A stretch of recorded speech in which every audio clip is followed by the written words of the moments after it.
Kemudian berangkatlah orang Israel dan berkemah di daratan Moab, di daerah seberang sungai Yordan dekat Yeriko. Balak bin Zipor melihat segala yang dilakukan Israel kepada orang Amori. Maka sangat gentarlah orang Moab terhadap bangsa itu, karena jumlahnya banyak. Lalu muak dan takutlah orang Moab karena orang Israel. Lalu berkatalah orang Moab kepada para tua-tua Midian, tentu saja laskar besar itu akan membabat habis segala sesuatu yang di sekeliling kita, seperti lembu membabat habis tumbuh-tumbuhan hijau di padang.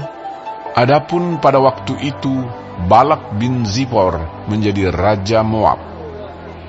Raja ini mengirim utusan kepada Bileam bin Beor ke Petor yang di tepi sungai Efrat, ke negeri teman-teman sebangsanya, untuk memanggil dia dengan pesan, ketahuilah, ada suatu bangsa keluar dari Mesir. Sungguh, sampai tertutup permukaan bumi olehnya, dan mereka sedang berkemah di depanku. Karena itu, datanglah dan kutuk bangsa itu bagiku, sebab mereka lebih kuat daripadaku. Mungkin aku sanggup mengalahkannya dan menghalaunya dari negeri ini, sebab aku tahu, siapa yang kau berkati, dia beroleh berkat, dan siapa yang kau kutuk, dia kena kutuk. Lalu berangkatlah para tua-tua Moab dan para tua-tua Midian dengan membawa di tangannya upah penenung. Setelah mereka sampai kepada Bileam, disampaikanlah kepadanya pesan Balak. Lalu berkatalah Bileam kepada mereka, bermalamlah di sini pada malam ini, maka aku akan memberi jawab kepadamu, sesuai dengan apa yang akan difirmankan Tuhan kepadaku. Maka tinggallah pemuka-pemuka Moab itu pada Bileam. Kemudian datanglah Allah kepada Bileam serta berfirman, siapakah orang-orang yang bersama-sama dengan engkau itu? Dan berkatalah Bileam kepada Allah, Balak bin Zipor, raja Moab, mengutus orang kepada aku dengan pesan, ketahuilah, ada bangsa yang keluar dari Mesir, dan permukaan bumi tertutup olehnya. Karena itu, datanglah, serapalah mereka bagiku. Mungkin aku akan sanggup berperang melawan mereka dan menghalau mereka. Lalu berfirmanlah Allah kepada Bileam, janganlah engkau pergi bersama-sama dengan mereka.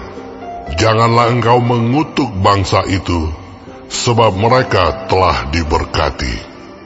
Bangunlah Bileam pada waktu pagi, lalu berkata kepada pemuka-pemuka Balak, pulanglah ke negerimu, sebab Tuhan tidak mengizinkan aku pergi bersama-sama dengan kamu. Lalu berangkatlah pemuka-pemuka Moab itu, dan setelah mereka sampai kepada Balak, berkatalah mereka, Bileam menolak datang bersama-sama dengan kami. Tetapi Balak mengutus pula pemuka-pemuka lebih banyak dan lebih terhormat dari yang pertama. Setelah mereka sampai kepada Bileam, berkatalah mereka kepadanya, beginilah kata Balak bin Zipor, janganlah biarkan dirimu terhalang-halang untuk datang kepadaku, sebab aku akan memberi upahmu sangat banyak. Dan apapun yang kau minta daripadaku, aku akan mengabulkannya. Datanglah dan serapalah bangsa itu bagiku. Tetapi Bileam menjawab kepada pegawai-pegawai Balak, sekalipun Balak memberikan kepadaku emas dan perak seistana penuh, aku tidak akan sanggup berbuat sesuatu, yang kecil atau yang besar, yang melanggar titah Tuhan Allahku. Oleh sebab itu, baiklah kamu pun tinggal di sini pada malam ini, supaya aku tahu apakah pula yang akan difirmankan Tuhan kepadaku? Datanglah Allah kepada Bileam pada waktu malam serta berfirman kepadanya, Jikalau orang-orang itu memang sudah datang untuk memanggil engkau, bangunlah, pergilah bersama-sama dengan mereka, tetapi hanya apa yang akan kufirmankan kepadamu harus kau lakukan. Lalu bangunlah Bileam pada waktu pagi, dipelanainyalah keledainya yang betina, dan pergi bersama-sama dengan pemuka-pemuka Moab. Tetapi bangkitlah murka Allah ketika ia pergi, dan berdirilah malaikat Tuhan di jalan sebagai lawannya. Bileam mengendarai keledainya yang betina, dan 2 orang bujangnya ada bersama-sama dengan dia. Ketika keledai itu melihat malaikat Tuhan berdiri di jalan, dengan pedang terhunus di tangannya, menyimpanglah keledai itu dari jalan dan masuk ke ladang. Maka Bileam memukul keledai itu untuk memalingkannya kembali ke jalan. Kemudian pergilah malaikat Tuhan berdiri pada jalan yang sempit di antara kebun-kebun anggur dengan tembok sebelah menyebelah. Ketika keledai itu melihat malaikat Tuhan, ditekankannya dirinya kepada tembok, sehingga kaki Bileam terhimpit kepada tembok. Maka ia memukulnya pula. Berjalanlah pula malaikat Tuhan terus, dan berdirilah ia pada suatu tempat yang sempit, yang tidak ada jalan untuk menyimpang ke kanan atau ke kiri. Melihat malaikat Tuhan, meniaraplah keledai itu dengan Bileam masih di atasnya. Maka bangkitlah amarah Bileam, lalu dipukulnyalah keledai itu dengan tongkat.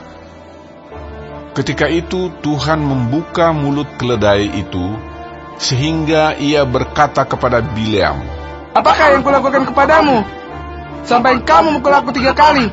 Jawab Bileam kepada keledai itu, Karena engkau mempermain-mainkan aku. Seandainya ada pedang di tanganku, tentulah engkau kubunuh sekarang. Tetapi keledai itu berkata kepada Bileam, Bukankah aku ini keledaimu, yang kau tunggangi selama hidupmu sampai sekarang? Pernahkah aku berbuat demikian kepadamu? Jawabnya, Tidak. Kemudian Tuhan menyingkapkan mata Bileam. Dilihatnyalah malaikat Tuhan dengan pedang terhunus di tangannya berdiri di jalan, lalu berlututlah ia dan sujud. Berfirmanlah malaikat Tuhan kepadanya, Apakah sebabnya engkau memukul keledaimu sampai 3 kali? Lihat, aku keluar sebagai lawanmu, sebab jalan ini pada pemandanganku menuju kepada kebinasaan. Ketika keledai ini melihat aku, telah 3 kali ia menyimpang dari hadapanku. Jika ia tidak menyimpang dari hadapanku, tentulah engkau yang kubunuh pada waktu itu juga. Dan dia kubiarkan hidup. Lalu berkatalah Bileam kepada malaikat Tuhan, Aku telah berdosa karena aku tidak mengetahui bahwa engkau ini berdiri di jalan menentang aku. Maka sekarang, jika hal itu jahat di matamu, aku mau pulang. Tetapi malaikat Tuhan berfirman kepada Bileam, Pergilah bersama-sama dengan orang-orang itu. Tetapi hanyalah perkataan yang akan kukatakan kepadamu harus kau katakan. Sesudah itu pergilah Bileam bersama-sama dengan pemuka-pemuka Balak itu. Ketika Balak mendengar bahwa Bileam datang, keluarlah ia menyongsong dia sampai ke kota Moab di perbatasan sungai Arnon pada ujung perbatasan itu. Dan berkatalah Balak kepada Bileam, Bukankah aku sudah mengutus orang memanggil engkau? Mengapakah engkau tidak hendak datang kepadaku? Sungguhkah tidak sanggup aku memberi upahmu? Tetapi berkatalah Bileam kepada Balak, "Ini aku sudah datang kepadamu sekarang. Tetapi akan mungkinkah aku dapat mengatakan apa-apa? Perkataan yang akan ditaruh Allah ke dalam mulutku, itulah yang akan kukatakan." Lalu pergilah Bileam bersama-sama dengan Balak, dan sampailah mereka ke Kiryat Huzon. Balak mengorbankan beberapa ekor lembu sapi dan kambing domba, dan mengirimkan sebagian kepada Bileam dan kepada pemuka-pemuka yang bersama-sama dengan dia. Keesokan harinya, Balak mengambil Bileam dan membawa dia mendaki Bukit Baal. Dari situ dilihatnyalah bagian yang paling ujung dari bangsa Israel.